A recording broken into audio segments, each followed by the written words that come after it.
Why 85% of retirees regret their first year. There's a moment that happens to nearly every new retiree. It usually comes about 3 to 6 months after the retirement party, after the congratulations fade, after the initial euphoria wears off. You're sitting at home on a Tuesday morning. There's nowhere you need to be, nothing you have to do. And instead of feeling the freedom and joy you anticipated for decades, you feel something else entirely: anxiety, purposelessness, a creeping sense that you've made a terrible mistake. Research shows that up to 85% of retirees experience significant regret during their first year. Not mild disappointment, profound regret. They regret when they retired, how much money they have, what they do with their time, where they live, and most painfully, they regret that retirement isn't remotely what they expected it would be. We are on a mission to reach 10,000 subscribers to build a community that is aware of these financial shifts. If that resonates with you, hit subscribe. What I find so deeply troubling about this phenomenon is that these aren't people who failed to plan. These are individuals who did everything right according to conventional wisdom. They worked for 30 or 40 years. They saved in their 401ks. They paid off their mortgages. They hit their retirement number. They followed all the rules. Yet within months of retiring, they're experiencing a level of distress they never anticipated and that nobody warned them about. This isn't just about missing work or adjusting to a new schedule. What I've discovered is that the first year of retirement exposes fundamental miscalculations in how Americans prepare for this life transition. We spend decades focused on the financial aspects, accumulating enough money, while completely ignoring the psychological, social, health, and practical realities that determine whether retirement is actually enjoyable. The result is millions of people entering retirement financially ready but catastrophically unprepared in every other way. Let me tell you, the patterns I've observed in how retirement goes wrong in that first year reveal something profound about the gap between the retirement we're sold and the retirement we actually experience.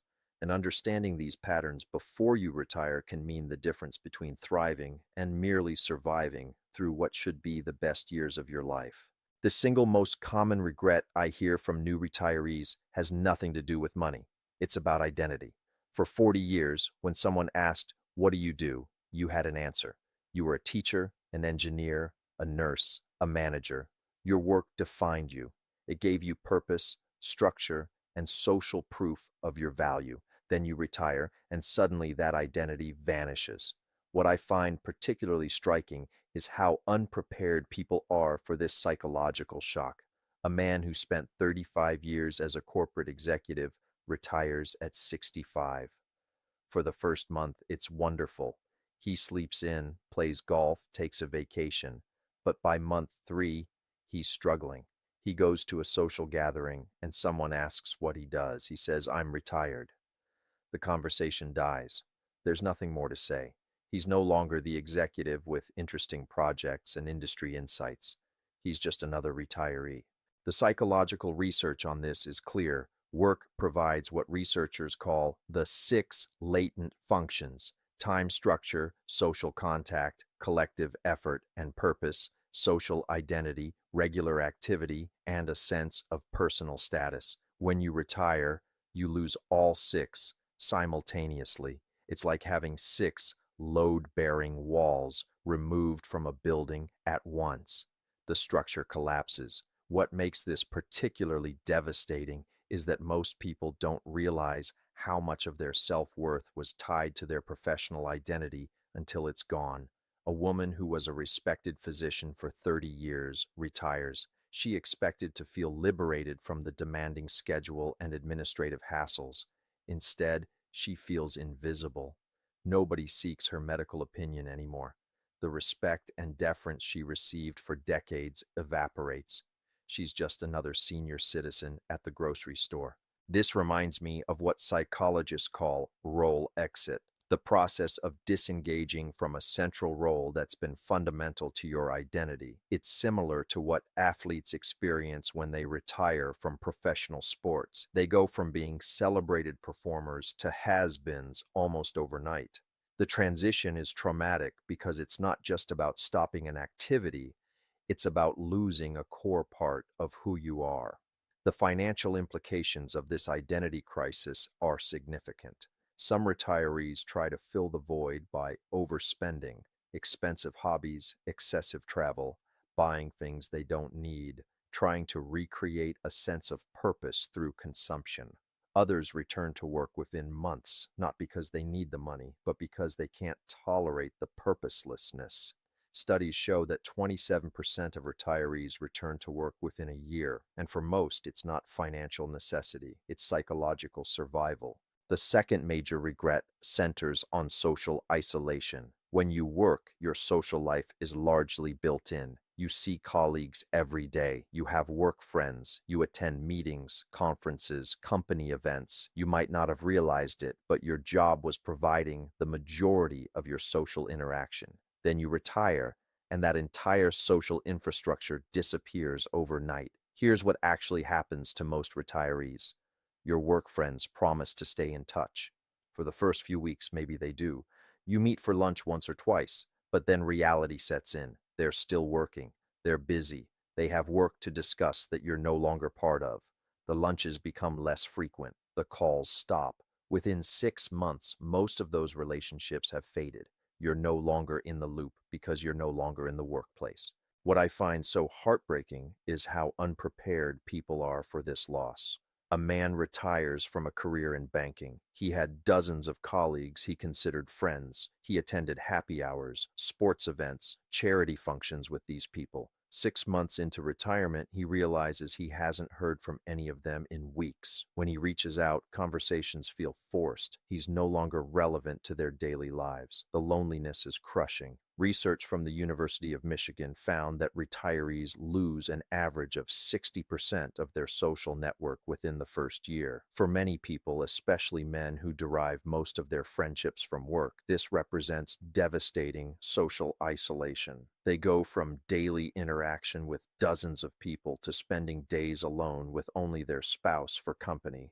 The health consequences are severe. Studies show that social isolation increases mortality risk by 29%, comparable to smoking 15 cigarettes per day. Isolated retirees experience higher rates of depression, cognitive decline, and physical health problems. The lack of social engagement literally shortens your lifespan. What makes this particularly cruel is that retirement is supposed to be when you finally have time for relationships. You're going to reconnect with old friends, strengthen family bonds, build community, but in practice, most people discover that maintaining friendships requires consistent shared activities and regular contact. Without the structure of work providing that, friendships atrophy, and building new friendships as a retiree is remarkably difficult.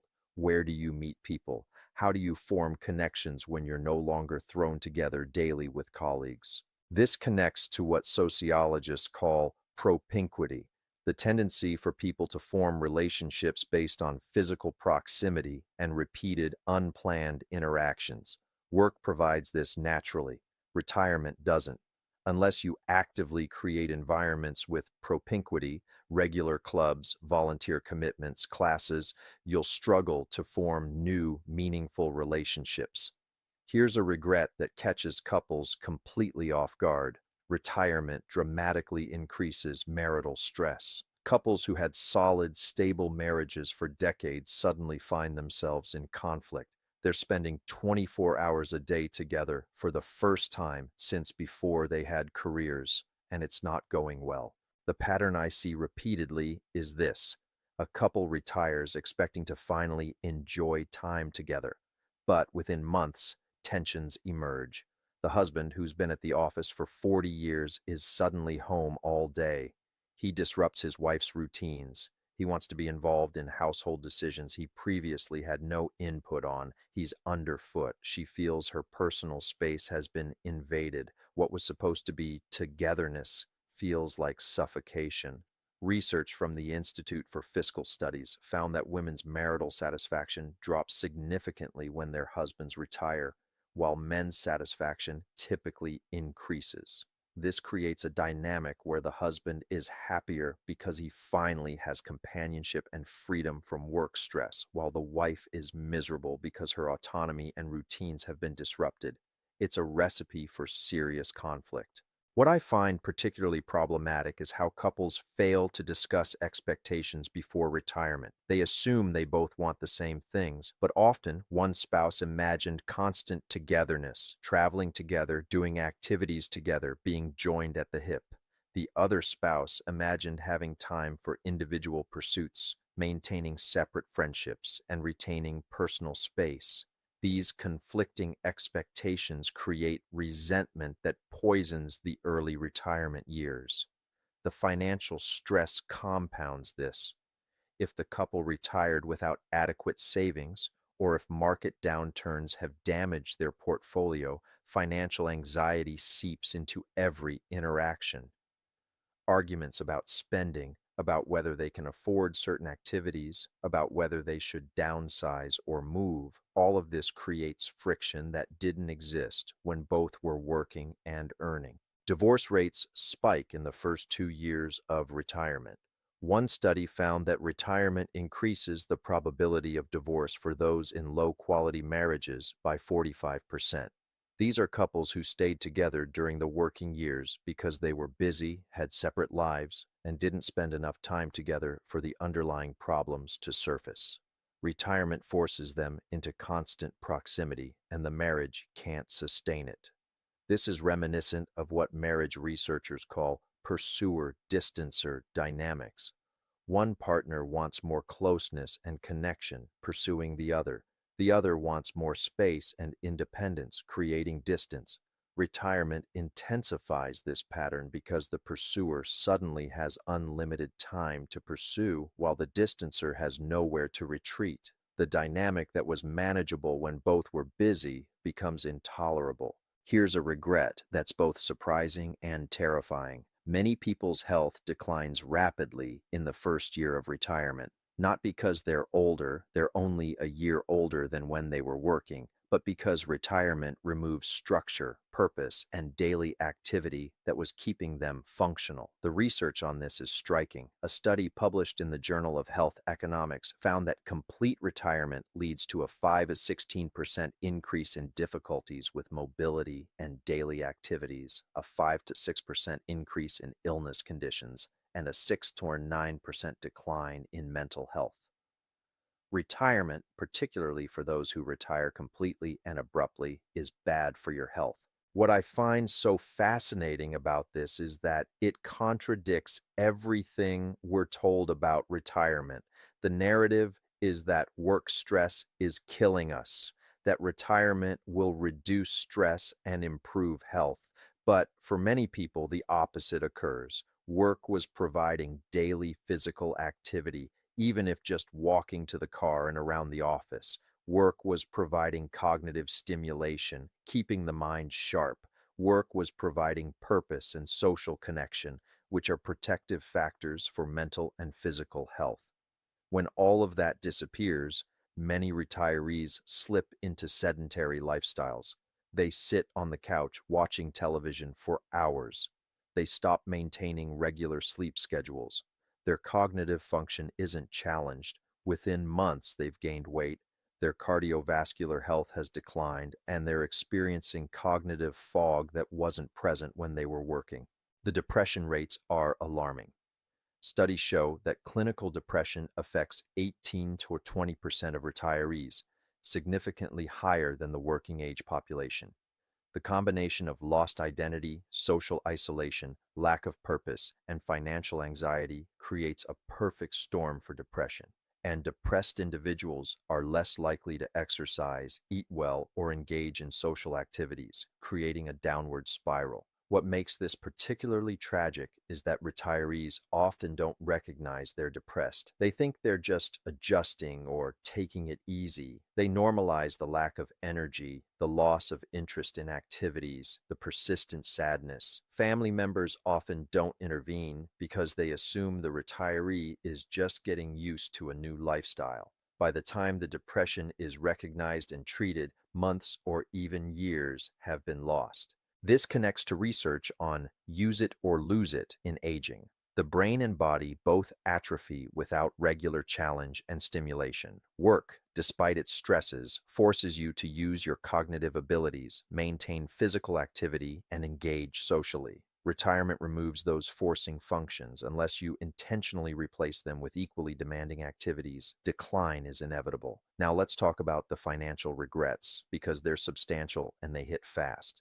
Many retirees discover within the first year that their retirement savings aren't going to last as long as they thought, or that their lifestyle expectations were unrealistic, or that unexpected expenses are devastating their carefully constructed budgets. The most common financial shock is healthcare costs. Retirees consistently underestimate how much they'll spend on medical care. They budget for Medicare premiums and maybe a supplemental policy, but they don't account for dental work, hearing aids, prescription drugs not fully covered, copays for frequent doctor visits, or the inevitable major health event that generates thousands in out-of-pocket costs. What I've observed is that the first year of retirement often includes a cascade of deferred medical issues. People put off procedures while working because they were busy. Now they have time, and suddenly they're dealing with a knee replacement, cataract surgery, dental implants, and physical therapy, all within the first 12 months. A couple that budgeted $8,000 annually for healthcare ends up spending $22,000 in year one. Their careful financial plan is immediately blown apart. The second major financial shock is the loss of employer-provided benefits. Health insurance is the obvious one, but there are others: life insurance, disability coverage, employee discounts, retirement plan matching. All of these evaporate at retirement. Some retirees don't realize how much these benefits were worth until they're gone. They calculate that they can live on 70% of their pre-retirement income, but they forget that their employer was providing another 15–20% in benefits. Then there's the spending spike that happens in early retirement. Psychologists call this the go-go years, the first 5–10 years of retirement when you're healthy and active. Retirees travel extensively, take up expensive hobbies, help children and grandchildren financially, renovate their homes. They justify the spending by saying, "We worked hard for this, and we won't be able to do this when we're older." But the spending rate is unsustainable, and by year 2 or 3, they realize they're burning through savings at a pace that won't last 20 or 30 years. What I find particularly concerning is sequence of returns risk, the danger of poor investment returns early in retirement. If you retire in 2026 and the market drops 20% in 2027, your portfolio may never recover enough to sustain your planned withdrawals. A couple that retired with $1 million and planned to withdraw 4% annually, $40,000, may find that after the market drop, they have $800,000 but still need $40,000 to live on.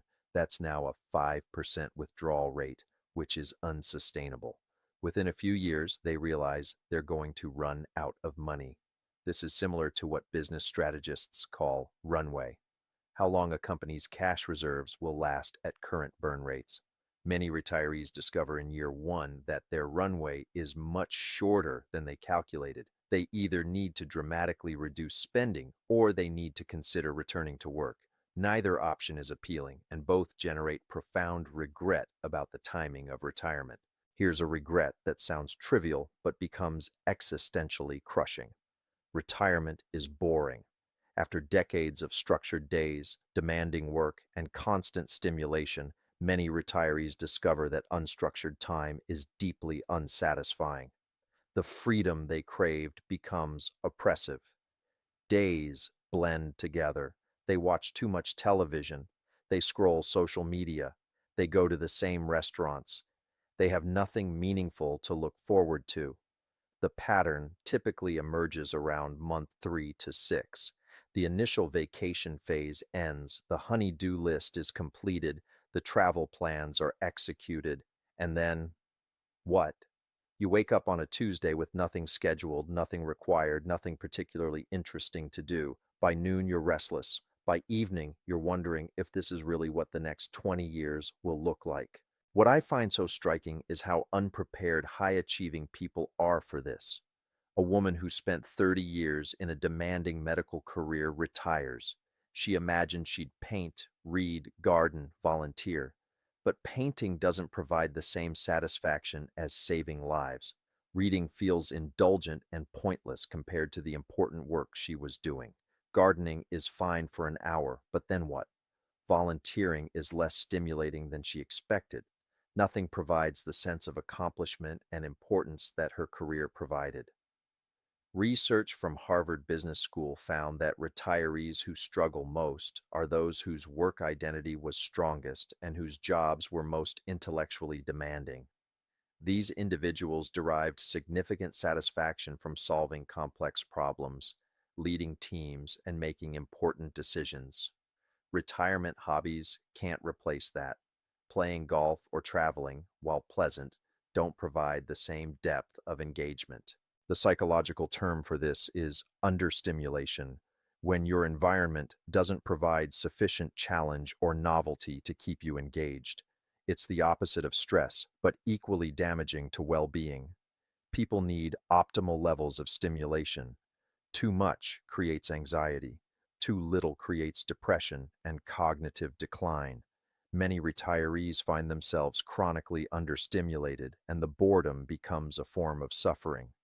What makes this particularly painful is the guilt. Retirees feel they should be grateful. They have the freedom millions dream of.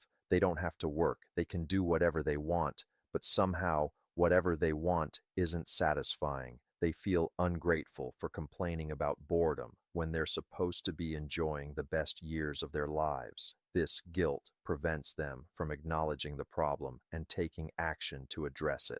Many retirees, particularly those who retire early, experience profound regret about when they retired. They thought they were ready. The finances looked good. They were tired of work. But within months, they realized they retired too soon. Either their portfolio isn't as robust as needed, or they missed the work more than expected, or they simply weren't psychologically ready for retirement's challenges. What I've observed is that early retirement before age 65 carries particularly high regret rates. Someone retires at 60 thinking they'll have 25 to 30 years of leisure, but by 61, they're struggling with identity loss, social isolation, and purposelessness. They realize that stopping work didn't solve the problems they thought it would. The job stress is gone, but it's been replaced by retirement stress, and they can't easily undo the decision. Returning to work at 61 after a year away is difficult. Their skills may have atrophied, their network has moved on, the jobs available aren't appealing. The financial timing regret is equally common. Retirees who left during a market peak watch their portfolios decline and realize they should have worked another 2 years to build more cushion, or they retire right before a promotion that would have substantially increased their pension or Social Security benefits.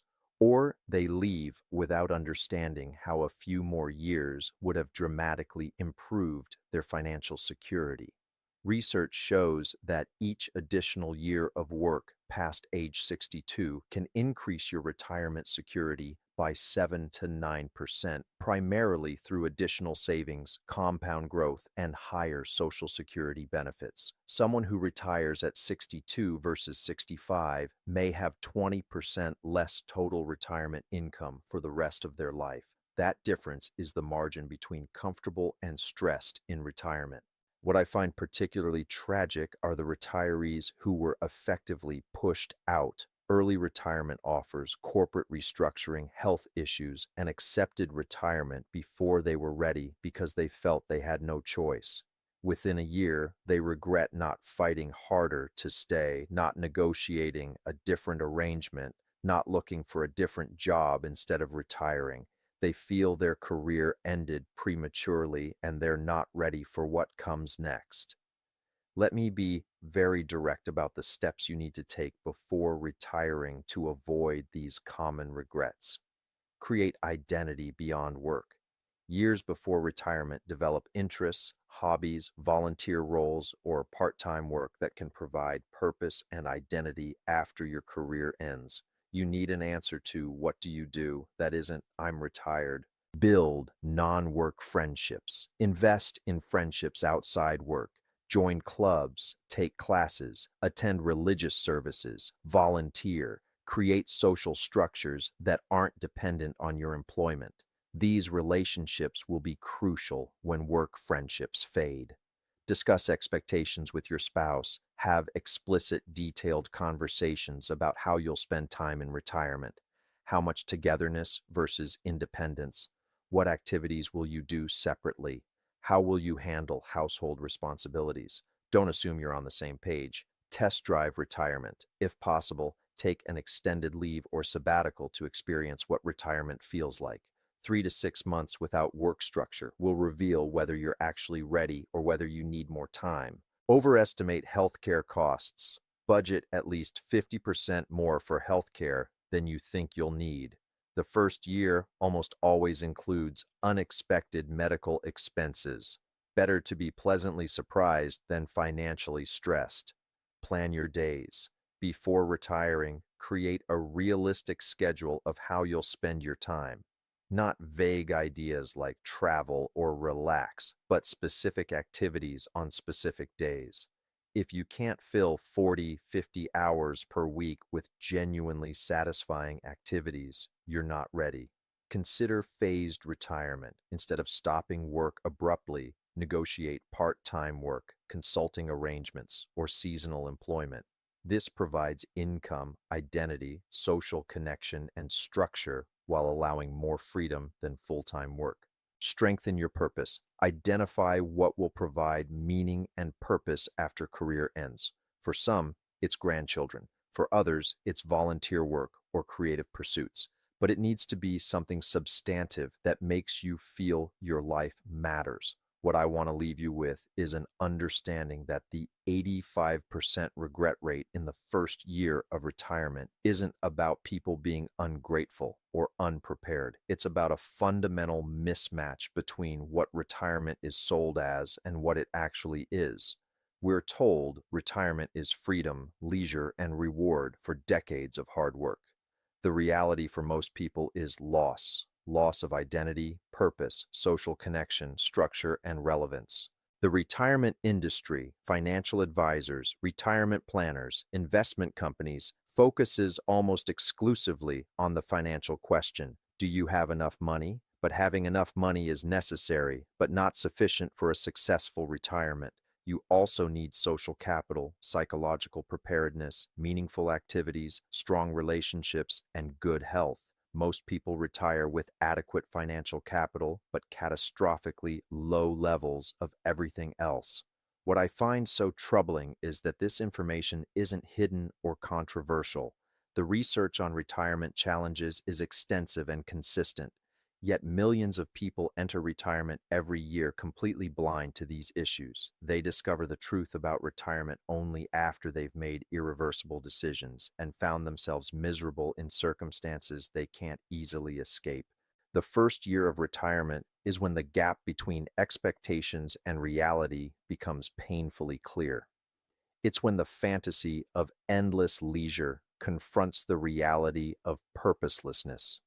It's when the excitement of freedom transforms into the anxiety of too much unstructured time. It's when the dream of retirement reveals itself as far more complex, challenging, and potentially devastating than anyone warned you it would be. For the 85% who experience regret in that first year, some will adapt and eventually find satisfaction. Others will return to work. Some will struggle for years before finding a new equilibrium. And tragically, some will never recover the sense of purpose and identity they lost when they retired, spending their remaining years in quiet desperation, wondering why retirement turned out to be so much worse than they imagined. Don't become one of the 85%. The warning signs are clear. The solutions exist, but they require honest self-assessment, careful planning, and the courage to admit that maybe, just maybe, you're not ready to retire yet. And there's no shame in that admission. The shame is in retiring unprepared and spending what should be the best years of your life filled with regret.